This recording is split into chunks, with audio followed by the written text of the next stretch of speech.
حضرت نوح علیہ السلام کی زندگی کا واقعہ۔ حضرت ادریس علیہ السلام نے اپنی وفات کے بعد آنے والے لوگوں کی رہنمائی کے لیے اپنے قبیلے سے کچھ علماء دین کا نام لیا۔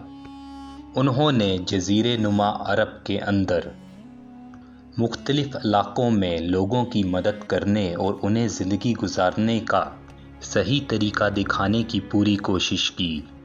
لوگوں نے جلد ہی انہیں ان کی اخلاقیات، عظیم تبلیغ اور اچھے نکات کی وجہ سے پسند کیا۔ ان کے ساتھ بات کرنے یا سننے میں انہیں لطف آتا تھا اور ان سے مستفید ہوتے تھے۔ یکے بعد دیگرے علماء کے فنا ہونے سے لوگوں کو بہت دکھ ہوا۔ وہ انہیں ہمیشہ اپنی یاد میں رکھنا چاہتے تھے اور انہیں یاد کرتے تھے۔ انہوں نے سوچا کہ کیا کریں۔ پھر انہوں نے قصبوں کے اطراف چوکوں میں ان کے مجسمے بنائے اور پھر ان کی تصاویر کو اپنے گھروں کے کمروں میں لٹکانے کا فیصلہ کیا۔ وہ دن کے مخصوص وقت کے دوران مجسموں کے گرد جمع ہونے لگے۔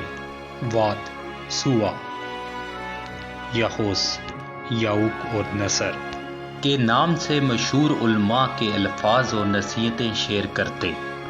یہ طریقہ جو ایک عظیم منصوبے کے ساتھ شروع کیا گیا تھا، پھر مقصد سے انحراف کرنے لگا۔ وہ نسلیں جو اپنے والدین کی طرف سے سکھائے جانے والے طریقے کی خواہش رکھتی تھیں، وہ اس مقصد کو بھول گئی کہ مجسمے چوکوں میں کیوں رکھے ہیں اور کیوں یہ تصویریں دیواروں پر آویزاں تھیں۔ مجسمے اور تصویریں محض ایک وسیلہ بن کر رہ گئیں، بلکہ وسیلہ بننے لگیں۔ اللہ تعالیٰ کی عبادت ہونے کے بجائے تصویریں اور مجسموں کو معبود سمجھا جانے لگا۔ اللہ تعالیٰ کو یاد کیے بغیر بتوں کو پوجنے کا رواج اس دنیا میں پہلے سے ہی رائج ہونے لگا۔ جب لوگ اللہ تعالیٰ کی عبادت سے منہ موڑنے لگے اور اللہ کے بھیجے ہوئے انسانوں کے بتوں کو ماننے لگے، تب حضرت نوح علیہ السلام لوگوں کے لیے ایک نبی کے کردار میں آئے۔ حضرت نوح ایک وسیع خاندان میں ایک بچہ تھا جو اس عقیدے پر قائم تھا جو نبی ادریس علیہ السلام نے سکھایا تھا۔ جب آپ کو اللہ تعالیٰ کا نبی مقرر کیا گیا تو آپ کی عمر 40 سال تھی۔ حضرت نوح علیہ السلام نے سب سے پہلے بتوں کی پوجا کے خلاف جنگ میں خفیہ طور پر کام کرنے کو ترجیح دی۔ انہوں نے اپنے خاندان کے افراد اور اپنے جاننے والوں کو اللہ کی وحدانیت پر یقین رکھنے کے ساتھ ساتھ ہر ایک کو ایک وقت میں اس کی تعریف کرنے کی ترغیب دی۔ اللہ تعالیٰ کے حکم پر انہوں نے عوام الناس سے خطاب کرنا شروع کیا۔ پاک دل اور اعلیٰ اخلاقی اقدار والے لوگ ان کے پیغام کو قبول کرنے کے لیے تیار تھے۔ انہوں نے حضرت نوح علیہ السلام کو سنا۔ ان میں اکثریت غریب لوگوں کی تھی۔ دولت مند، خود غرض، بدتمیز، بے رحم اور ظالم لوگوں نے اپنے کانوں میں انگلیاں ڈال لی اور اپنے چہروں کو اپنے کپڑوں میں ڈھانپ لیا تاکہ حضرت نوح علیہ السلام کے چہرے کی طرف نہ دیکھ سکیں۔ ان کا مقصد حضرت نوح علیہ السلام کے حوصلے کو پست کرنا اور انہیں مایوس کرنا اور اپنا مقصد چھوڑنے پر مجبور کرنا تھا۔ وہ بعض اوقات ایسے الفاظ بولتے جو حضرت نوح علیہ السلام کے لیے ناگوار ہوتے۔ پھر بھی حضرت نوح علیہ السلام پر ایمان لانے والوں کی تعداد روز بروز بڑھتی گئی، جس کی وجہ سے بت پرستوں کو بہت غصہ آیا تو انہوں نے حضرت نوح علیہ السلام کو روکنے کے لیے حل تلاش کرنا شروع کر دیا اور انہوں نے ان پرہیزگاروں کا مذاق اڑانا شروع کر دیا جو حضرت نوح علیہ السلام کی مثال سنتے تھے۔ انہوں نے دوسروں کی نظروں میں ان کا مذاق اڑانا شروع کر دیا، لیکن وہ کامیاب نہیں ہو سکے اور حضرت نوح علیہ السلام اپنی ذمہ داریاں سنبھالتے رہے۔ پھر حضرت نوح علیہ السلام نے اعلان کیا، میں وہ نبی ہوں جو تمہیں اللہ کے عذاب سے ڈراتا ہوں۔ اللہ تعالیٰ کے سوا کسی کی عبادت نہ کرو، ورنہ مجھے ڈر ہے کہ تمہیں دردناک اذیت سے گزرنا پڑے گا۔ مشہور بت پرستوں نے حضرت نوح علیہ السلام کی مخالفت کے لیے درج ذیل دلیل پیش کی۔ اے نوح، آپ کہتے ہیں کہ آپ نبی ہیں، ہم جیسا شخص کیسے نبی ہو سکتا ہے؟ آپ کی پیروی کرنے والے غریب اور دکھی لوگ ہیں۔ اگر آپ کا مقصد سچ ہوتا تو ہم جیسے ہوشیار اور امیر لوگ آپ کی پیروی کرتے۔ آپ ہمیں اپنی پیروی کرنے کو کہتے ہیں، لیکن آپ کو ہم پر کوئی فضیلت نہیں۔ حضرت نوح علیہ السلام نے جواب دیا، اے لوگو، میں ایک آدمی ہوں، بلکہ ان تمام انبیاء کی طرح جو مجھ سے پہلے آئے ہیں، کیونکہ صرف مجھ جیسا فرد ہی انسانوں کے لیے تحریک کا کام کر سکتا ہے۔ میرے رب نے مجھے تمہارا نبی بنایا ہے اور میرے دعوے کو ثابت کرنے کے لیے مجھے کچھ معجزات عطا فرمائے ہیں۔ میں اپنی بات کو ثابت کرنے کے لیے یہ معجزات آپ کے سامنے پیش کرتا ہوں۔ اگر تم سچائی کے لیے اپنی آنکھیں اور کان بند کر لو اور اسے بھول جاؤ تو تم مجھے نقصان نہیں پہنچاؤ گے، کیونکہ میں آپ کو اپنے پیغام کو قبول کرنے کے لیے قائل کرنے کے لیے قاصر ہوں۔ حقیقت یہ ہے کہ جو لوگ مجھ پر بھروسہ رکھتے ہیں وہ غریب نہیں ہیں، میرے مقصد کی حقیقت کو رد نہیں کرتے۔ اللہ تعالیٰ لوگوں کے مال و دولت کو نہیں دیکھتا، بلکہ وہ ان کے ایمان اور ان کے دلوں میں اللہ کے خوف میں دلچسپی رکھتا ہے۔ وہ لوگ حضرت نوح علیہ السلام کے الفاظ کو سمجھنے سے قاصر تھے۔ بعض نے یہ دعویٰ بھی کیا کہ حضرت نوح علیہ السلام دولت مند ہو جانا چاہتے ہیں، ان پر قبضہ کر لینا چاہتے ہیں۔ حضرت نوح علیہ السلام نے ان کے دعوے کا جواب اس طرح دیا، تم میرے بارے میں غلط سوچ رکھتے ہو، میں اپنے فرض کے بدلے کوئی چیز نہیں چاہتا، میرا اجر صرف اللہ کے ذمہ ہے۔ اچھی طرح جان لو کہ میری ساری کوششیں تمہاری دنیا اور آخرت کو بہتر بنانے کے لیے ہیں۔ بے بنیاد پریشانیوں اور برے خیالات پر عمل کر کے میری تردید کرنا چھوڑ دو۔ جب حضرت نوح علیہ السلام کے قبیلے کو معلوم ہوا کہ ان کی تمام کوششیں ناکام ہو گئی تو بت پرستوں نے مزید چالاکی کے ساتھ نئی حکمت علمیوں پر کام کیا۔ انہوں نے حضرت نوح علیہ السلام سے کہا، اے نوح، اپنے ارد گرد کے تمام غریب اور دکھی لوگوں کو نکال دیں، ہم ان کو حقیر سمجھتے ہیں اور ان کے ساتھ رہنا نہیں چاہتے۔ اگر آپ ان کو نکال دیں گے تو ہم آپ کے ساتھ ہو جائیں گے۔ ان کا مقصد بالکل واضح تھا، وہ توقع کر رہے تھے کہ حضرت نوح علیہ السلام ان کی پیشکش قبول کر لیں گے، اس طرح وہ ایمان سے خارج ہو جاتے، لیکن حضرت نوح علیہ السلام ان سے راضی نہ تھا۔ حضرت نوح علیہ السلام نے ان کی درخواست پر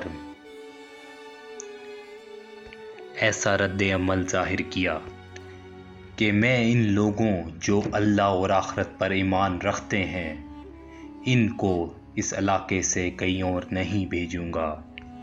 اللہ پر ایمان لانے والوں کی شہرت بلند ہے۔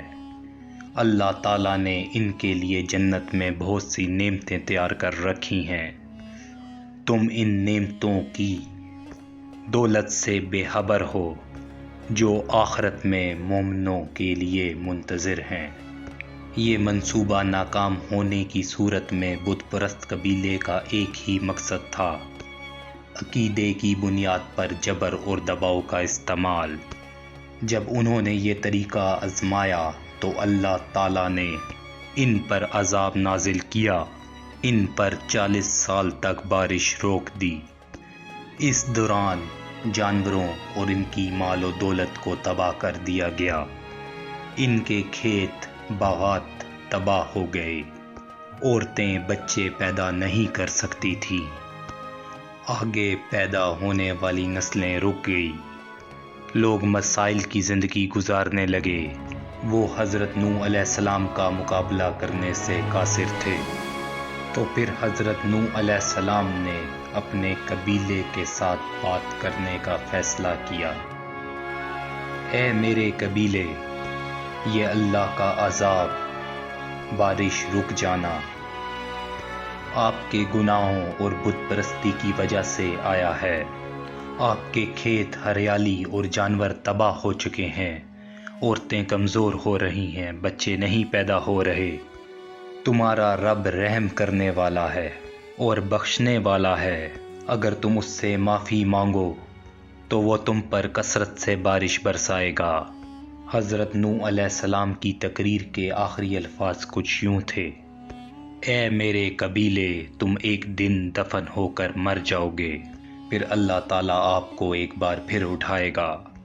اللہ تعالیٰ آپ کو سزا اور جزا دے گا۔ اگر آپ نیک ہوں گے تو آپ کو جنت ملے گی، اگر آپ بد ہوں گے تو آپ کو دوزخ کا مزہ چکھنا پڑے گا۔ اللہ پر یقین رکھو، بت پرستی کو ختم کرو اور خوفناک جہنم سے اللہ کی پناہ حاصل کرو اور جنت کی تیاری کرو جو آپ کی منتظر ہے۔ لیکن حضرت نوح علیہ السلام کی قوم نے نوح کی باتوں پر توجہ نہیں دی۔ انہوں نے اس کی مذمت کی اور انتہائی غصے میں آ گئے اور اعلان کیا: اے نوح، آپ نے آگے بڑھ کر ہمارے ساتھ جھگڑے کو ٹول دیا ہے، آپ ہمیں دھمکیاں دے رہے ہیں۔ حضرت نوح علیہ السلام نے جواب دیا: اے میرے قبیلے، اللہ جو زمین و آسمان کا خالق ہے تم پر عذاب نازل کرے گا۔ جب اس کا غضب آپ پر نازل ہوتا ہے تو آپ کس چیز پر بھروسہ کرتے ہیں؟ کیا آپ کے پاس پناہ لینے کی کوئی جگہ ہے؟ ہر جگہ اللہ تعالیٰ موجود ہے۔ اگر اس نے آپ پر اپنا غضب بھیجنے کا فیصلہ کر لیا ہے تو آپ اس سے بچ نہیں سکیں گے۔ کوئی طاقت اللہ کے عذاب سے نہیں روک سکتی۔ حضرت نوح علیہ السلام نے 950 سال تبلیغ کی، لوگوں کو مسلمان ہونے کی دعوت دی، جن میں سے صرف 80 لوگ مسلمان ہوئے، اور پہاڑ پر رہنے والے لوگ روز بروز برائی میں ترقی کرتے چلے گئے، اور جو لوگ شروع میں ایمان لائے تھے ان کے علاوہ اور کوئی شخص نے ایمان نہیں لایا۔ حضرت نوح علیہ السلام انہیں مسلسل دعوت دیتے رہے مگر کوئی فائدہ نہ ہوا، یہاں تک کہ اللہ تعالیٰ نے حضرت نوح علیہ السلام کی طرف وحی نازل کی کہ اب کوئی شخص ایمان نہیں لائے گا۔ اللہ تعالیٰ سورہ ہود میں فرماتے ہیں: حضرت نوح علیہ السلام کی طرف وحی کی گئی کہ آپ کی قوم میں سے جو ایمان لا چکے ہیں ان کے سوا اب کوئی ایمان نہیں لائے گا، پس آپ ان کے کاموں پر غمگین نہ ہوں۔ مطلب یہ تھا کہ آپ غم نہ کریں، اللہ کا حکم پورا ہونے جا رہا ہے۔ غور فرمائیں، حضرت نوح علیہ السلام کے جذبے کو دیکھیں، مسلسل 950 سال تک دعوت دیتے رہے اور لوگ انہیں جھٹلاتے رہے، لیکن پھر بھی وہ نا امید نہ ہوئے۔ اب جب کہ اللہ کی طرف سے وحی آ گئی ہے کہ اب ان میں سے کوئی ایمان نہیں لائے گا اور کسی میں طاقت نہیں کہ انہیں ہدایت عطا فرمائے، تو حضرت نوح علیہ السلام نا امید ہو گئے اور انہوں نے اپنی قوم کو بد دعا دی۔ اس کا ذکر اللہ تعالیٰ نے سورہ نوح آیت 26، 23 اور 28 میں کیا ہے۔ حضرت نوح علیہ السلام نے کہا: اے میرے پروردگار، تو روح زمین پر کسی کافر کو رہنے سہنے والا نہ چھوڑ، اگر تو ان کو چھوڑے گا تو یہ تیرے بندوں کو بھی گمراہ کریں گے، اور ان کے ہاں جو اولاد ہوں گی وہ بھی ناشکرے اور بدکار ہوں گے۔ اے میرے پروردگار، تم مجھے اور میرے ماں باپ کو اور جو بھی ایماندار ہو کر میرے گھر آئے اور تمام مومن مردوں اور عورتوں کو بخش دے، اور کافروں کو سوائے ہلاکت کے اور کچھ نظر نہ آئے۔ اللہ تعالیٰ فرماتے ہیں، جب حضرت نوح علیہ السلام نے ہمیں مدد کے لیے پکارا، پھر ہم نے ان کی مدد کی اور اسے ایک بڑی کشتی بنانے کی وحی کی۔ لیکن حضرت نوح علیہ السلام نہیں جانتے تھے کہ وہ اتنی بڑی کشتی کیسے بنائیں گے، اس لیے اللہ تعالیٰ نے ان کی طرف یہ وحی کی کہ ہماری آنکھوں کے سامنے اور ہماری وحی کے مطابق ایک کشتی تیار کرو۔ اللہ تعالیٰ نے وحی کے ذریعے ان کی رہنمائی کی کہ وہ اس طرح کریں، اور مزید تعلیم کے لیے حضرت جبرائیل علیہ السلام کو بھیجا۔ حضرت نوح علیہ السلام ایک پہاڑ پر رہتے تھے، ان کے ارد گرد درخت نہیں تھے، نہ پانی تھا، چنانچہ انہوں نے بہت سے درخت اگائے، پھر ان کو کاٹا اور پہاڑ پر بیٹھ کر کشتی تیار کرتے رہے۔ آپ بڑے بڑے تختے بناتے اور لوہا لاتے اور ان سے کیل تیار کرتے اور کیلوں کو تختوں پر ٹھوکتے، آپس میں ان تختوں کو ملاتے، یہاں تک کہ ایک بہت بڑی خوبصورت کشتی تیار ہو گئی۔ ایک روایت کے مطابق حضرت نوح علیہ السلام نے اس کشتی کو 100 سال میں تیار کیا۔ یہ تھی وہ کشتی جسے حضرت نوح علیہ السلام نے اللہ تعالیٰ کی ہدایت کے مطابق تیار کیا۔ سورہ قمر آیت 13 میں ارشاد ہے، اور ہم نے نوح کو اس کشتی میں سوار کیا جو تختوں اور کیلوں سے بنی ہوئی تھی۔ حضرت نوح علیہ السلام نے دعوت کا کام چھوڑ دیا تھا اور کشتی بنانے لگے۔ وہ لوگ جب انہیں کشتی بناتے ہوئے دیکھتے تو ان کا مذاق اڑاتے اور کہتے، نوح پہلے تو نبی تھا، اب تو بڑھئی بن گیا ہے۔ مزید کہتے کہ یہ کیسا مجنون ہے جو پہاڑ پر کشتی بنا رہا ہے۔ تعجب ہے اس پر اللہ تعالیٰ نے ان کافروں کے مذاق کا ذکر سورہ ہود آیت نمبر 38-39 میں کیا ہے۔ نوح کشتی بنانے لگے، اس کی قوم کی جماعت جب اس کے پاس سے گزرتی وہ اس کا مذاق اڑاتی تو وہ کہتے، اگر تم ہمارا مذاق اڑاتے ہو تو ہم بھی ایک دن تم پر ہنسیں گے جیسے تم مسخرہ پن کر رہے ہو۔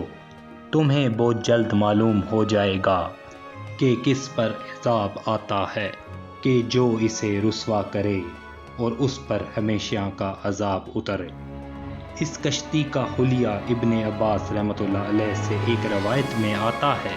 وہ بیان کرتے ہیں کہ حضرت نوح علیہ السلام نے پہاڑ پر ایک کشتی بنائی اور اسے تارکول سے لت پت کیا۔ اسی وقت تارکول کا ظہور ہوا۔ اس کشتی کی لمبائی 300 گز، اونچائی 30 گز اور عرض 50 گز تھا، اور یہ کشتی عام کشتیوں کی طرح اوپر سے کھلی ہوئی نہیں تھی، بلکہ جس طرح اسے نیچے سے بند کیا گیا تھا اسی طرح اوپر سے بھی بند تھی، تاکہ اوپر سے جو بارش برسے وہ انہیں نقصان نہ پہنچائے۔ جس طرح نیچے والے محفوظ ہیں اسی طرح اوپر والے بھی محفوظ رہیں۔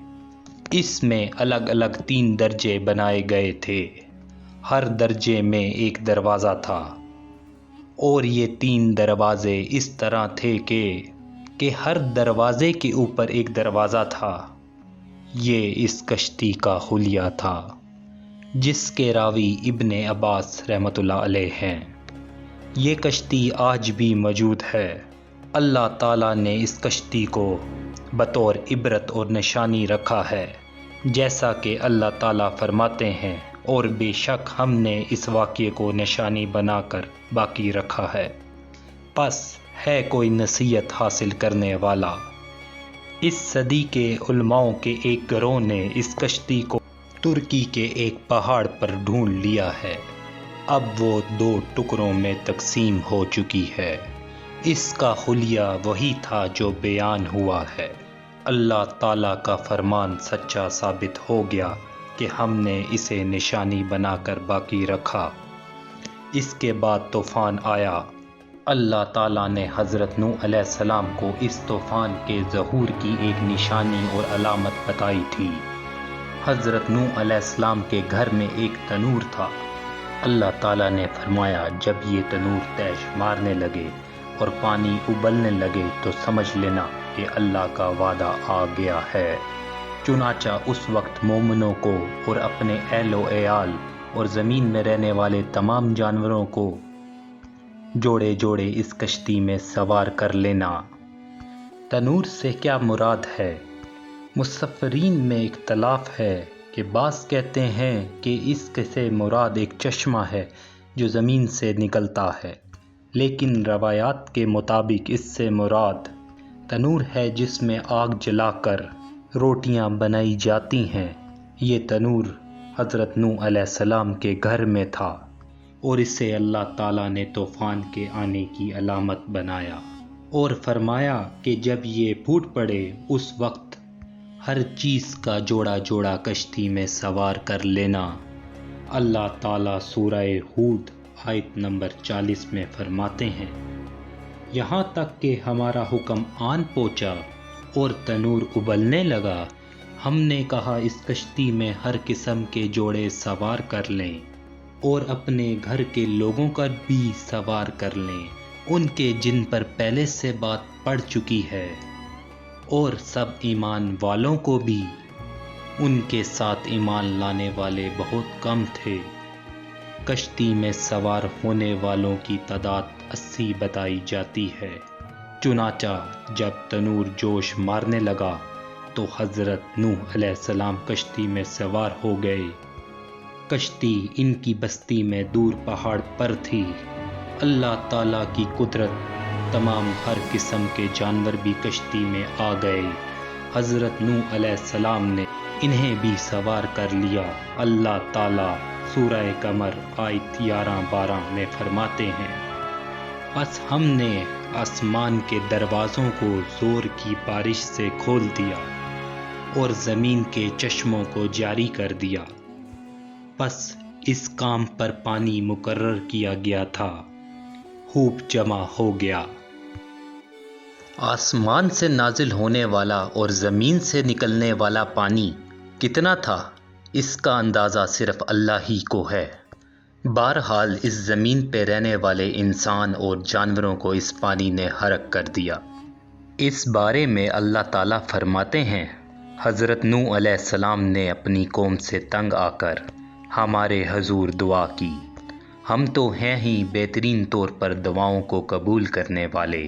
فوراً ان کی دعا قبول کر لی اور اس تکلیف سے بچا لیا جو انہیں کفار سے روزمرہ مل رہی تھی، اور ان کی اولاد کو ہم نے ہمیشہ باقی رہنے والا بنا دیا، یعنی انہی کی اولاد سے پھر سے دنیا آباد ہوئی، کیونکہ صرف وہی لوگ بچے تھے جو کشتی پر سوار تھے، اور ہم نے ان کا ذکر و خیر پچھلوں میں باقی رکھا۔ حضرت نوح علیہ السلام پر تمام جہانوں میں سلام ہو۔ ہم نیکی کرنے والوں کو اسی طرح بدلے دیتے ہیں، وہ ہمارے ایماندار بندوں میں سے تھا، پھر ہم نے باقی سب کو غرق کر دیا۔ اللہ تعالیٰ مزید فرماتے ہیں، جب پانی میں طوفان آ گیا تو ہم نے تم کو کشتی پر چڑھا دیا تاکہ اس کو تمہارے لیے نصیحت اور یادگار بنا دیں، تاکہ یاد رکھنے والے کان اس کو یاد رکھیں۔ یعنی پانی اتنا زیادہ ہو گیا کہ اس سے تمام شہر، بستیاں، انسان اور جانور سب تباہ ہو گئے، یہاں تک کہ پانی بلند پہاڑوں سے بھی اونچا ہو گیا، اور اتنے بلند پانی پر یہ کشتی نوح علیہ السلام اور ان کے ساتھیوں کو اپنے دامن میں سمیٹے اللہ کے حکم سے اور اللہ تعالیٰ کی حفاظت میں پہاڑ کی طرح رواں دواں تھی، ورنہ اتنے طوفانی پانی میں ایک کشتی کی حیثیت کیا ہے۔ حضرت نوح علیہ السلام کشتی پر سوار ہوئے اور انہوں نے اپنے ساتھیوں کو حکم دیا کہ وہ یہ دعا پڑھیں، اللہ ہی کے نام سے اس کشتی کا چلنا اور ٹھہرنا ہے، یقیناً میرا پالنے والا بڑی بخشش اور رحم والا ہے۔ یہی اللہ کا حکم آپ کو تھا کہ جب تم اور تمہارے ساتھی ٹھیک طرح بیٹھ جاؤ تو کہنا، سب تعریف اللہ تعالیٰ کے لیے ہے جس نے ہمیں ظالم لوگوں سے نجات عطا فرمائی، اور کہنا اے میرے رب مجھے بابرکت اتارنا، اور تو ہی بہتر اتارنے والا ہے۔ اللہ تعالیٰ حضرت نوح علیہ السلام کو نصیحت کر رہے ہیں کہ اللہ آپ کو اور آپ کے خاندان کو نجات عطا فرمائیں گے۔ اس کشتی میں حضرت نوح علیہ السلام کے کافر بیٹے کے علاوہ باقی تمام افراد شامل تھے۔ آپ کے کافر بیٹے کا نام کنعان تھا، وہ ایک طرف کھڑا تھا۔ حضرت نوح علیہ السلام نے اسے پکارا، میرے بیٹے اس کشتی میں آ جا اور کافروں کا ساتھی نہ بن، لیکن اس بدبخت نے کہا میں ابھی کسی پہاڑ کی چوٹی پر پناہ لے لوں گا جو مجھے اس پانی سے بچائے گی۔ حضرت نوح علیہ السلام نے کہا آج اللہ کے حکم سے کوئی بچانے والا نہیں ہے مگر وہی جس پر اللہ رحم کرے۔ باپ اور بیٹے کے درمیان یہ گفتگو جاری تھی کہ اسے ایک طوفانی موج نے اپنی زد میں لے لیا اور اسے غرق کر دیا۔ حضرت نوح علیہ السلام سے اللہ نے وعدہ کر رکھا تھا کہ اللہ تعالیٰ اس کے اہل کو نجات عطا فرمائے گا، چنانچہ آپ کی آنکھوں کے سامنے آپ کا بیٹا غرق ہو گیا تو وہ پکار اٹھے، اے اللہ میرا بیٹا میرے گھر والوں میں سے تھا اور تو نے مجھ سے وعدہ کیا تھا کہ میرے گھر والوں کو نجات عطا فرمائے گا، اور تو تمام حاکموں سے بہتر حاکم ہے، لہٰذا ناممکن ہے کہ تیرا وعدہ پورا نہ ہو۔ اللہ تعالیٰ نے فرمایا، اے نوح وہ تیرے اہل سے نہیں تھا کیونکہ وہ کافر تھا۔ کفر نسب کو ختم کر دیتا ہے۔ ایک مومن کا دوسرے مومن سے تعلق ایک مسلمان بھائی کے کافر بھائی سے تعلق سے زیادہ بڑا ہے، اور حقیقی اخوت وہ ہے جس کی بنیاد ایمان پر ہو۔ کفر تو نسبی تعلق کو کاٹ دیتا ہے، اس لیے اللہ نے یہ نہیں فرمایا کہ وہ کافر ہے بلکہ یہ فرمایا کہ وہ تیرے اہل سے نہیں ہے۔ ہمارے لیے بھی یہی حکم ہے، کسی مومن کا کسی کافر کے ساتھ رشتہ نہیں ہو سکتا۔ اس کے ساتھ اللہ نے حضرت نوح علیہ السلام کو نصیحت فرمائی کہ آپ ہرگز وہ چیز نہ مانگیں جس کا آپ کو علم ہی نہ ہو، اور ہم آپ کو نصیحت کرتے ہیں کہ جاہلوں میں اپنا شمار کرانے سے باز رہیں۔ جب حضرت نوح علیہ السلام یہ بات جان گئے کہ ان کا سوال واقعے کے مطابق نہیں تھا تو فوراً اس سے رجوع کر لیا اور اللہ تعالیٰ سے اس کی رحمت اور مغفرت کے طالب ہوئے۔ اس موقع پر حضرت نوح علیہ السلام نے دعا کی، اے میرے پروردگار میں تیری ہی پناہ چاہتا ہوں اس بات سے کہ تجھ سے وہ مانگوں جس کا مجھے علم ہی نہ ہو۔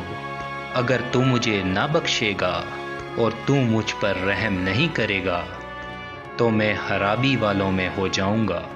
اپنے بیٹے کے سوال کے علاوہ حضرت نوح علیہ السلام نے اللہ کی کوئی نافرمانی نہ کی اور نہ اپنے نفس پر کسی نافرمانی کو شمار کیا۔ کشتی حضرت نوح علیہ السلام اور ان کے ساتھیوں کو لیے پانی کی موجوں پر بلند ہو رہی تھی، اور زمین پر موجود ہر چیز، انسان، جانور، پرندے غرق ہو چکے تھے، ان میں کوئی بھی باقی نہیں بچا تھا۔ اگر کوئی زندہ بچا تھا تو صرف کشتی والے۔ ابن عباس رضی اللہ تعالیٰ عنہ سے روایت ہے کہ حضرت نوح علیہ السلام اور ان کے ساتھی 6 ماہ کشتی میں رہے، اور بعض روایات میں یہ بھی ہے کہ وہ محرم کی 10 تاریخ کو کشتی سے نیچے اترے۔ آخر اللہ کے حکم سے طوفان رک گیا۔ اللہ تعالیٰ نے زمین کو حکم دیا کہ وہ تمام پانی کو نگل جائے۔ زمین نے سارا پانی نگل لیا، زمین خشک ہو گئی۔ اللہ تعالیٰ سورہ ہود آیت 44 میں فرماتے ہیں، اور فرما دیا گیا کہ اے زمین اپنے پانی کو نگل جا، اور اے آسمان بس کر تھم جا۔ اسی وقت پانی سکھا دیا گیا اور کام پورا کر دیا گیا، اور کشتی جودی نامی پہاڑ پر جا ٹھہری، اور فرما دیا گیا کہ ظالم لوگ اللہ کی رحمت سے دور رہیں۔ کشتی جودی پہاڑ پر جا رکی۔ اب انہیں حکم ہوا کہ سلامتی کے ساتھ کشتی سے اتر آئیں۔ آپ پر بھی برکت نازل ہوگی اور ان قوموں پر بھی جو آئندہ آپ کی نسل سے قائم ہوں گی، اور آپ کی نسل میں سے کچھ لوگ ایسے بھی ہوں گے جنہیں ہم فائدہ تو ضرور پہنچائیں گے، پھر انہیں ہماری طرف سے دردناک عذاب پہنچے گا۔ بہت سی روایات میں یہ بات آتی ہے کہ حضرت نوح علیہ السلام 6 ماہ تک کشتی میں طوفان تھم جانے کا انتظار کرتے رہے۔ آپ نے طوفان کے حالات معلوم کرنے کے لیے ایک کبوتر بھیجا جو واپس آ گیا۔ اسے پاؤں رکھنے کو جگہ نہ ملی۔ اسے دوبارہ بھیجا گیا تو وہ پھر واپس آ گیا۔ چند دن بعد اسے پھر بھیجا گیا۔ وہ اپنی چونچ میں ایک زیتون کی ٹہنی لیے ہوئے تھا۔ اس سے حضرت نوح علیہ السلام نے معلوم کر لیا کہ پانی زمین سے کچھ ہی اونچا رہ گیا ہے اور درخت وغیرہ اگ چکے ہیں۔ کچھ دن بعد اسے پھر بھیجا گیا۔ اس مرتبہ جب وہ واپس لوٹا تو اس کے پاؤں خاک آلود تھے۔ حضرت نوح علیہ السلام نے سمجھ لیا کہ طوفان رک گیا ہے اور زمین خشک ہو چکی ہے۔ سیرت کی کتب میں یہ واقعہ موجود ہے۔ اسی کی بنیاد پر سیرت نگاروں کا کہنا ہے کہ کبوتر کا آنا سلامتی کی علامت تھا اور اس کی چونچ میں زیتون کی ٹہنی حضرت نوح علیہ السلام کی بادشاہت کی طرف اشارہ تھا۔ اس طرح حضرت نوح علیہ السلام زمین پر اتر آئے۔ اس وقت اولاد آدم میں سے کوئی انسان سوائے ان لوگوں کے زندہ نہیں بچا تھا۔ جزیرہ عرب، فلسطین اور ان کے ارد گرد کا غرق ہونے سے محفوظ رہا۔ ان کے علاوہ تمام زمین غرق ہو گئی تھی۔ سب کے سب طوفان کے نظر ہو گئے تھے۔ صرف نوح علیہ السلام سے اولاد پیدا ہوئی اور زمین پر ان کی اولاد کے علاوہ اور کسی کی نسل باقی نہ رہی۔ اسی وجہ سے حضرت نوح علیہ السلام کو آدم ثانی اور ابو بشر ثانی کہا جاتا ہے، کیونکہ تمام کے تمام بشر انہی کی طرف منسوخ ہیں۔ سورۃ الصافات آیت 75 تا 77 میں اسی طرف اشارہ ہے۔ اور ہمیں حضرت نوح علیہ السلام نے پکارا تو دیکھ لو کہ ہم کیسے اچھے دعا قبول کرنے والے ہیں۔ ہم نے اسے اور اس کے فرما برداروں کو اس زبردست مصیبت سے بچا لیا۔ اس کی اولاد ہم نے باقی رہ جانے والی بنا دی۔ ایک دوسرے مقام پر اللہ تعالیٰ فرماتے ہیں، اے ان لوگوں کی اولاد جنہیں ہم نے حضرت نوح کے ساتھ چڑھا لیا تھا، وہ ہمارا بڑا ہی شکر گزار بندہ تھا۔ حضرت نوح علیہ السلام کے 3 بیٹے تھے، سام، حام اور یاسف۔ سام کی نسل زیادہ تر سفید رنگت کی تھی اور بہت کم لوگ ان میں سے سیاہ فام تھے، البتہ کچھ ان میں گندمی بھی تھے۔ حام کی اولاد کی اکثریت سیاہ فام تھی، ان میں بہت کم لوگ سفید اور گندمی تھے، اور یافس کی اولاد سرخی مائل رنگ کی تھی۔ عرب اور بنو اسرائیل سام کی اولاد ہیں۔ تمام حبش حام کی اولاد ہیں۔ ترک اور مشرقی ایشیا کے لوگ یافس کی اولاد ہیں۔ طوفان کے بعد حضرت نوح علیہ السلام اللہ کے بندوں میں 350 سال زندہ رہے۔ پھر حضرت نوح علیہ السلام فوت ہو گئے۔ ایک روایت کے مطابق آپ مکہ میں دفن ہوئے، ایک دوسری روایت کے مطابق آپ لبنان میں دفن ہوئے۔